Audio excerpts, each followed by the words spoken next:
Hello बच्चों, कैसे हो आप सब। आप सबका एएससी स्टार्टर में एक बार फिर से बहुत बहुत स्वागत है। आज हम मैथ्स का सीबीएसई का सैम्पल पेपर ही करेंगे 2020-21 का। आज की थर्ड वीडियो रहेगी ये सैम्पल पेपर से रिलेटेड। आज कहने को हम कह सकते हैं कि आज हम पार्ट 3 करने जा रहे हैं। 20 तक क्वेश्चन हम ऑलरेडी कर चुके हैं। पार्ट ए में मैंने आपको फर्स्ट से लेकर 10 तक करवाए थे, फिर पार्ट 2 करवाया था 11 से लेकर 20 तक। आज की जो वीडियो रहेगी वो पार्ट थी मेरे हिसाब से, लेकिन क्वेश्चन पेपर में पार्ट बी आज हम करने जा रहे हैं। ठीक है, तो क्वेश्चन नंबर 21 स्टार्ट कर देते हैं। फटाफट थोड़ा बड़ा कर लेते हैं ताकि इजीली आपको दिखे और अच्छे समझ में आ जाए। तो पहला क्वेश्चन आपसे पूछा गया है कि एचसीएफ अगर इस नंबर का इतना है तो एलसीएम कितना होगा। तो आपको ये पता होगा कि चैप्टर नंबर फर्स्ट से रिलेटेड ये क्वेश्चन है। ठीक है, तो चैप्टर नंबर फर्स्ट में आपको पता होगा कि एक फॉर्मूला होता है जो हमने पढ़ा था, एचसीएफ मल्टीप्लाई में LCM is equal to product of two number. Hindi medium और इंग्लिश मीडियम दोनों को करवाऊंगा मैं।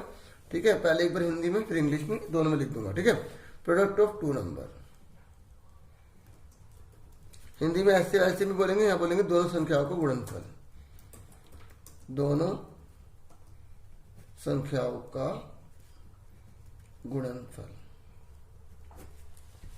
तो देखिए एचसीएफ हमें कितना दे रखा है, 27 दे रखा है, या 27 लिख दिया। एलसीएम कितना है हमें नहीं पता। ठीक है, और दोनों संख्या का गुणनफल कौन सा है, एक है 54, दूसरा 81, तो 54 और 81 हमने यहाँ लिख दिया। ठीक है, क्वेश्चन आप यहाँ से देख लीजिएगा, आंसर हम कर रहे हैं। ठीक है, समझ में आ रहा है बच्चों। और उसके बाद आप देखिए जब एलसीएम निकालना है तो ये मल्टीप्लाई वाला जाके इधर डिवाइड हो जाएगा। इनको मल्टीप्लाई करने की कोई जरूरत नहीं है, क्योंकि जब ये अपोन में आएगा तो हम इसको काट देंगे। ठीक है, आपको पता है 27 दूनी 54 होता है। ठीक है, बाकी आप छोटे से टेबल से भी काट सकते हैं। ठीक है, इस तरीके से। तो एलसीएम हमारा कितना आ गया, 81 को 2 से मल्टीप्लाई करेंगे तो 162 आ जाएगा। ये हमारा आंसर आ जाएगा। ठीक है, पहला क्वेश्चन क्लियर हो गया। स्क्रीनशॉट ले लेना, क्योंकि पिछली वीडियो में स्टूडेंट्स कह रहे थे कि सर स्क्रीनशॉट जो है वो आप लेने दिया करो। ठीक है, आप आराम से स्क्रीनशॉट ले लीजिए। ठीक है, क्योंकि अगर आप तक वो इन्फॉर्मेशन नहीं पहुंचे तो फिर बेनिफिट ही क्या है ना। अब उसके बाद आगे बढ़ जाते हैं 22 क्वेश्चन पर।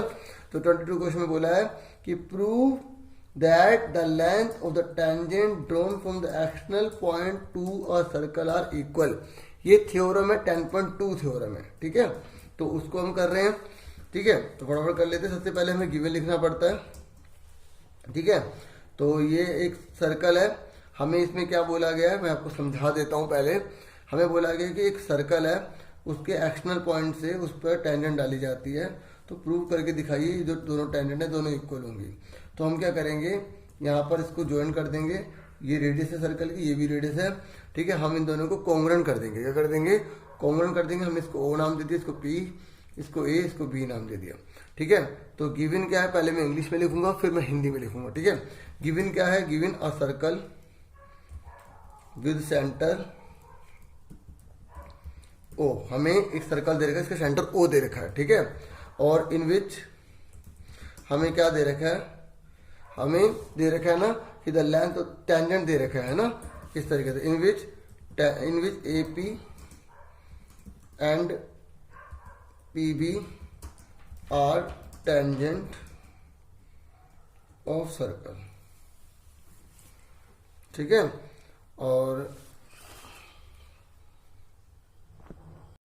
अब आप फटाफट 22 क्वेश्चन देख लीजिए। 22 क्वेश्चन में बोला गया है कि आपको ये प्रूव करके दिखाना है कि एक सर्कल के बाहर के एक्सटर्नल पॉइंट से अगर आप टेंजेंट ड्रॉ करते हैं तो वो दोनों इक्वल होंगे। ठीक है, तो बच्चों ये जो है थ्योरम है 10.2। तो पहले मैं इंग्लिश में फिर हिंदी में दोनों में बताऊंगा। ठीक है, तो आपको क्या गिवन है पहले क्वेश्चन समझ लो। एक आपको वृत्त दे रखा है और उसके बाहर एक बाह्य बिंदु दे रखा है आपको। ठीक है, हमने इसको पी मान लिया। कह रहा है इस बाह्य बिंदु से एक्सटर्नल पॉइंट से सर्कल पर इस वृत्त पर अगर हम टेंजेंट ड्रॉ करते हैं तो ये दोनों इक्वल होंगी, प्रूव करके दिखाना है। ठीक है, तो हमने इसका नाम ओ दे दिया, इसका नाम ए दे दिया, इसका नाम बी दे दिया। ठीक है, तो ये थ्योरम है 10.2 थ्योरम। आप बुक में देखोगे आपको मिल जाएगी, बाकी मैं आपको समझा देता हूँ। ठीक है, सबसे पहले आप गिवन लिख लेना। गिवन क्या है, अ सर्कल, आपको एक सर्कल दे रखा है। ठीक है, विद सेंटर ओ। आपको सर्कल दे रखा है, इसका सेंटर ओ दे रखा है, ठीक है। और इन विच, और जिसमें एओ और बीओ क्या है, रेडियस है, क्या है, आर रेडियस, ठीक है। ये दोनों रेडियस है। क्लियर हो गया। हिंदी में भी देख लीजिए। और भी हमें क्या गिवन है, एंड पहले इंग्लिश में लिख देता हूँ। एंड एपी, ये जो एपी है और बीपी है, ये क्या टेंजेंट है, क्या है, बीपी आर टेंजेंट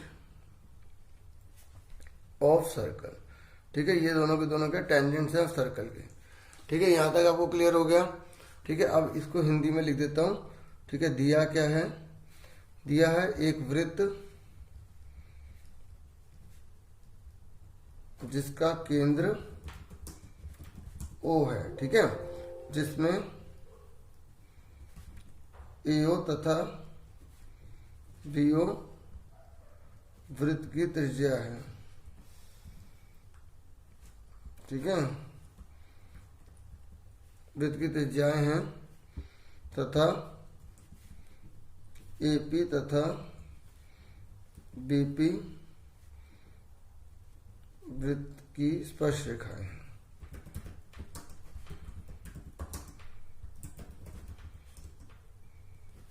ठीक है। यहां तक क्लियर हो गया। उसके बाद देखिए टू प्रूव करना है। टू प्रूव मतलब सिद्ध करना है।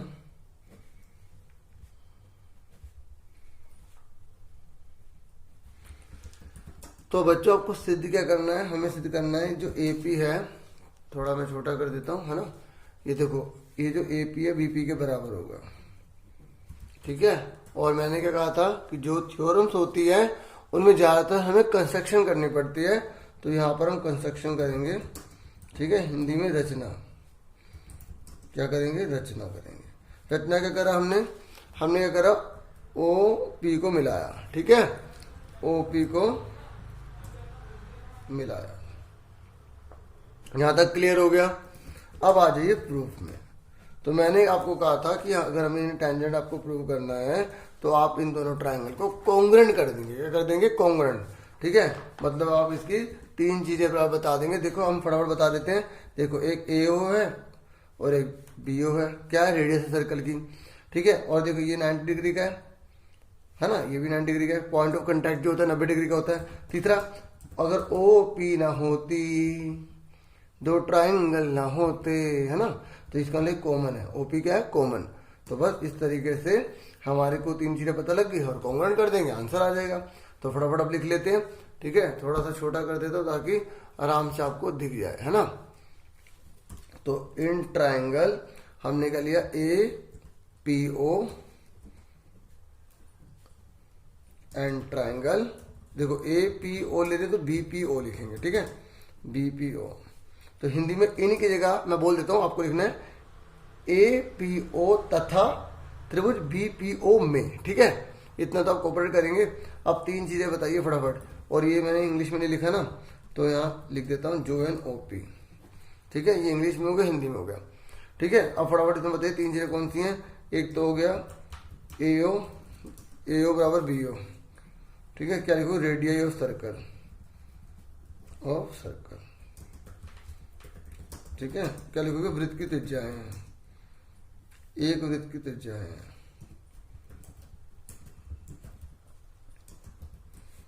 ठीक है। उसके बाद कौन सी बताएंगे, ये देखिए ये जो है कॉमन है, ठीक है। OP बराबर, ठीक है, OP कॉमन, हिंदी में उभयनिष्ठ बोलते हैं। क्या बोलते हैं, उभयनिष्ठ, ठीक है। और उसके बाद तीसरी कौन सी है, तीसरी चीज कौन सी है, ये भी 90 डिग्री का है, ये भी 90 डिग्री का है। तो इसका नाम क्या है, PAO बराबर होगा PBO के, ठीक है। तो ये कौन सा हो गया, each of is 90 degree, each of is 90 degree. Hindi में लिखोगे प्रत्येक 90 डिग्री का है, प्रत्येक 90 डिग्री का कोण है, ठीक है। अब ये तीन चीजें बराबर हो गई, तो APO कॉन्ग्रुएंट होगा त्रिभुज BPO के। कौन से रूल से हुआ बच्चों, बता सकते हो कौन से रूल से हुआ। देखो एक 90 लिया, उसके सामने की हाइपोटेनस ले ली, और एक साइड ले ली, तो ये जो 90 होते हैं आर बोलते हैं, हाइपोटेन्यूज को एच बोलते हैं, साइड को एस बोलते हैं। आरएचएस रूल से हो गया। कौन सा रूल से हो गया? RHS by RHS rule. ठीक है, हिंदी में आरएचएस नियम द्वारा, आरएचएस नियम द्वारा। ठीक है, साथ के साथ नोट करते रहोगे तो सही रहेगा। ठीक है, अब थोड़ा सा बड़ा कर लेते हैं वापस। तो अब जब तीन चीजें बराबर होती है और कॉन्ग्रुएंट हो जाता है तो बाकी सब चीजें बराबर होती हैं, तो हम यहाँ लिखेंगे AP बराबर जो होगा, AP बराबर होगा BP के CPCT, CPCT। हिंदी और इंग्लिश वाले दोनों CPCT लिख सकते हैं। ठीक है, तो यहाँ तक आपको क्लियर हो गया बच्चों? अच्छे से क्लियर हो गया? तो इस तरीके से मैंने आपको 22 क्वेश्चन करवा दिया है। अब हम फटाफट देख लेते हैं अगला। इसका स्क्रीनशॉट लेना चाहते हैं तो आप ले लीजिए, मैं बिल्कुल छोटा कर देता हूँ। ठीक है, स्क्रीनशॉट लेने के बाद आप बड़ा कर लीजिएगा, है ना। तो आगे बढ़ जाते हैं, 23 क्वेश्चन पे आ जाते हैं। तो 23 क्वेश्चन में बोला गया है,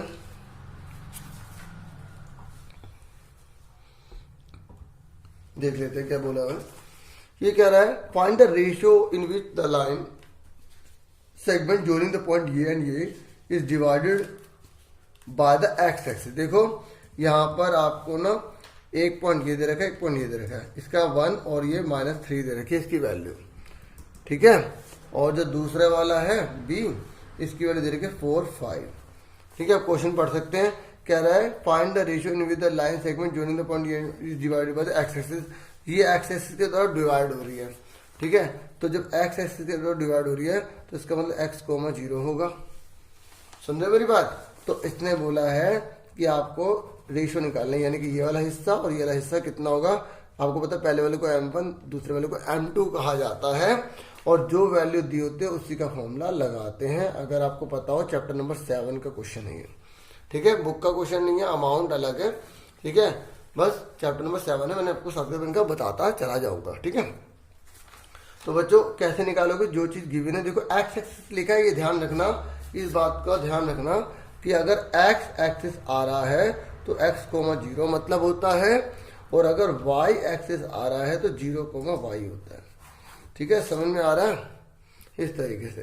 तो अगर हमें x से बोले तो y का फॉर्मूला लगाएंगे, y से बोले तो x का फॉर्मूला लगाएंगे।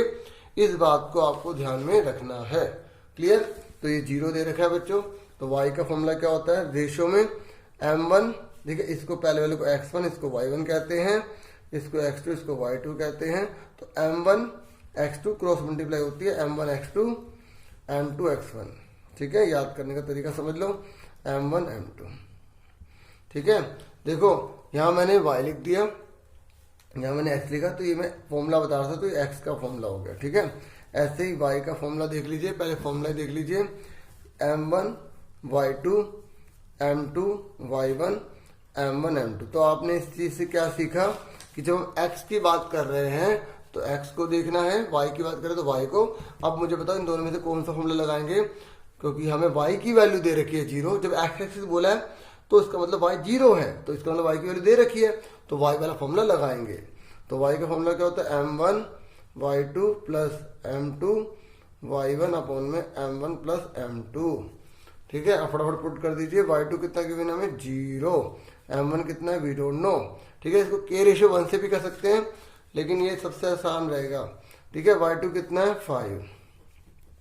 M2 कितना है? पता नहीं। y1 कितना दे रखा है? -3 दे रखा है। ठीक है, और M1 M2 कितना दे रखा है? हमें नहीं पता। तो इस तरीके से 0 इधर ले गए, 5M1 -3M2। ठीक है, समझ में आ गई? ये आ गया 0, 5M1 3M2, ये उधर जाके प्लस का हो जाएगा इस तरीके से। ठीक है, अब M1 के नीचे M2 ले जाओ और इस 5 को इधर ले जाओ, इस 5 को नीचे ले गए। ठीक है, M1 और ये M2 अपॉन में ले गए, तो M1 रेशो M2 कितना आ गया? 3:5 आ गया। समझ में आ गई? ठीक है, क्लियर हो गया यहाँ तक? तो इस तरीके से हमसे सिर्फ क्या पूछा गया था? हमसे सिर्फ रेशो पूछी गई थी, तो हमने सिर्फ रेशो निकाली है।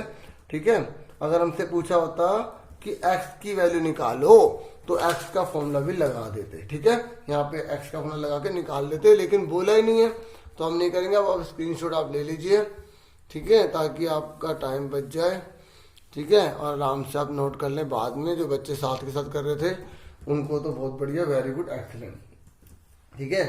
तो कोई बात नहीं, कुछ बच्चे पहले समझते हैं बाद में नोट करते हैं, तो उनको भी एक्सीलेंट, वो भी अच्छा पढ़ेंगे, है ना। इसलिए सबको साथ लेके चलना है, इसलिए सबको ध्यान में रखना पड़ेगा। अब आ जाइए 24 क्वेश्चन पर।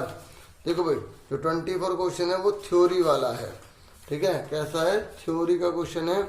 तो अब इसको थ्योरी भी हम लिखेंगे ताकि आपको पूरी हेल्प मिल जाए, ठीक है। तो 24 क्वेश्चन पे आ जाइए। देखो पहले मैं इंग्लिश में करूंगा, पूरा इंग्लिश में करूंगा, फिर हिंदी में करूंगा। आप वीडियो आगे कर सकते हैं, ठीक है, बाकी आप देख लें तो कोई दिक्कत नहीं है, ठीक है। शो दैट, क्योंकि जो 2 बार देखोगे तो रिवीजन हो जाएगा। Show that √3 is an irrational number. आपसे बोला गया है कि जो √3 है वो इरेशनल नंबर है, आपको शो करके दिखाना है। तो बच्चों हम पहले लेट मान लेंगे इसमें, लेट √3 इज रेशनल नंबर, ठीक है, मान लेते हैं भाई रेशनल नंबर है। अगर कोई नंबर रेशनल नंबर होता है, ठीक है, चैप्टर नंबर 1 से रिलेटेड है, चैप्टर नंबर 1 पूरा करवा रखा है, आपको प्लेलिस्ट भी मिल जाएगी, डिस्क्रिप्शन में लिंक भी मिल जाएगा। तो अगर हम इसको रेशनल नंबर मानते हैं तो हम इसको PYQ की फॉर्म में लिख सकते हैं, जहां P और Q को हम क्या मान रहे हैं? को प्राइम, ठीक है। को प्राइम का मतलब ये होता है कि जिस टेबल में ये आएगा उस टेबल में ये नहीं आएगा, ठीक है। जैसे मैं अगर आपसे ये दूं कि यहाँ लिखा मैंने 25, यहाँ मैंने लिखा 49, तो क्या ये दोनों के दोनों को प्राइम है? देखो ये 5 5 25 होता है, 7 49 होता है, तो जिस टेबल में आएगा उस टेबल में ये नहीं आएगा 1 को छोड़ के, तो इन दोनों को हम को प्राइम कहेंगे, ठीक है। तो इस बात को भी आपको अच्छे समझ लेना है कि मतलब इन दोनों में कोई भी कॉमन फैक्टर नहीं आएगा।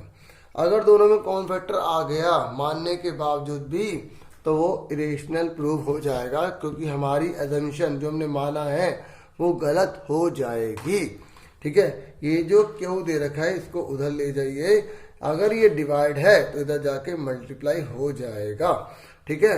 उसके बाद आपको क्या करना है, जब इक्वल चल रहा हो तो इस साइन को भी यूज किया करो, ठीक है। अब हमें क्या करना है? स्क्वेयरिंग बोथ साइड करनी है, ठीक है, स्क्वेयरिंग बोथ साइड। तो √3 के ऊपर हमने लगा दिया, P के ऊपर स्क्वायर लगा दिया, ठीक है।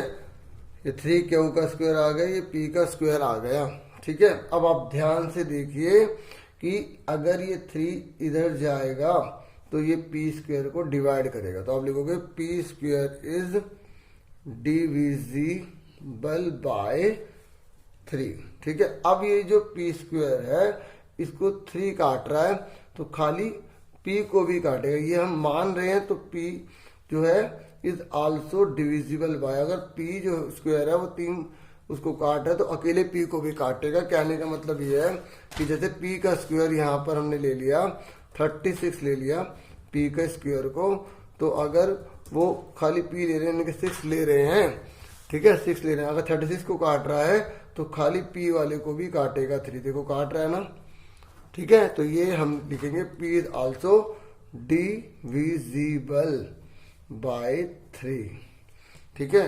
तो ये हमने फर्स्ट मान लिया, ठीक है, इसको हम A मान लेते हैं। अब देखो P का रोल हो गया खत्म, हमने P के बारे में कुछ स्टेटमेंट बता दी। तो अब P का रोल खत्म हो गया। अब P की जगह हम कुछ और रख लेते हैं, लेट, ठीक है। ये पुट, लेट नहीं लिखे, पुटिंग लिखो, putting P is equal to, हमने यहाँ 3 है तो 3 वाला ही लोगे, 3m ले लिया, ठीक है। मैंने P अपन में क्यों माना, आप A अपन में भी कुछ भी ले सकते हैं, ऐसा जरूरी नहीं है कि वही लेना है, ठीक है। तो हमने 3m ले लिया, तो putting P is equal to 3m in A equation में पुट कर रहे हैं, तो जब 3m और 3 रहेगा, Q का Q रहेगा, क्योंकि P की जगह पुट कर रहे हैं। जैसे यहाँ पर P अकेला था, अब हमें Q को अकेला करना है, क्योंकि हमें यही लाके दिखाना है कि दोनों में कौन फैक्टर आएगा। को प्राइम होने के बावजूद भी दोनों में अगर कॉमन आ गया तो हमारी एजम्पशन गलत हो जाएगी और ये प्रूव हो जाएगा कि इरेशनल नंबर है। मेन हमें कॉमन लाना है, इसलिए हमें 3 ही लेना पड़ेगा, 4 नहीं लेंगे, ठीक है। क्योंकि कई बच्चे सोच रहे कि सर 3 ही क्यों लिया, ठीक है, क्योंकि हमें लाना जो होता है हम उसके अकॉर्डिंग ही चलते हैं, ठीक है। ये हो गया 9m का स्क्वायर, 3 अपॉन में चला जाएगा, तो ये आएगा 3m का स्क्वायर। अब देखो जिस तरीके से यहाँ p स्क्वायर अकेला था, अब हमने क्यू स्क्वायर को अकेला कर दिया, तो सेम स्टेटमेंट वैसे लिखेंगे कि Q square is divisible by 3, Q is also divisible by 3। अब आप ध्यान से देखिए, इसे हमने सेकंड मान लिया, दोनों में 3 कॉमन आ गया। आप लिखोगे 3 is the common factor of P and Q which is opposite to our assumption। अपनी लैंग्वेज में बना के लिख रहा हूं, आप बुक से एडिट करना चाहते हैं कर सकते हैं, नहीं तो ये भी लिखेंगे, कोई दिक्कत नहीं है। Which is opposite to our assumption, it creates an contradiction, एक तरह का विवादपन कर देती है, कॉन्ट्राडिक्शन। दैट किस चीज का विवाद करते हैं? दैट √3 इज रेशनल, कि √3 एक रेशनल नंबर है, ठीक है। और सो वी कंक्लूड दैट, इसलिए हम कंक्लूड करते हैं, क्योंकि देखो दोनों में फैक्टर कॉमन आ गया, तो हम कंक्लूड करते हैं दैट √3 इज रेशनल नंबर, ठीक है। इस तरीके से हम इन डिसीजन पर पहुंचे हैं कि √3 एक इरेशनल नंबर है, ठीक है। तो हैंस प्रूव्ड, समझ में आ गया सबको। ये मैंने कर दिया है पूरा का पूरा जो है इंग्लिश में। अब मैं करूंगा हिंदी मीडियम वालों के लिए, ठीक है। आप वीडियो को आगे कर लेना, ठीक है, नहीं तो आप दोबारा देखना चाहते हैं तो आप देख लीजिए, स्क्रीनशॉट लेना चाहते हैं आप आराम से ले लीजिए, ठीक है, इस तरीके से।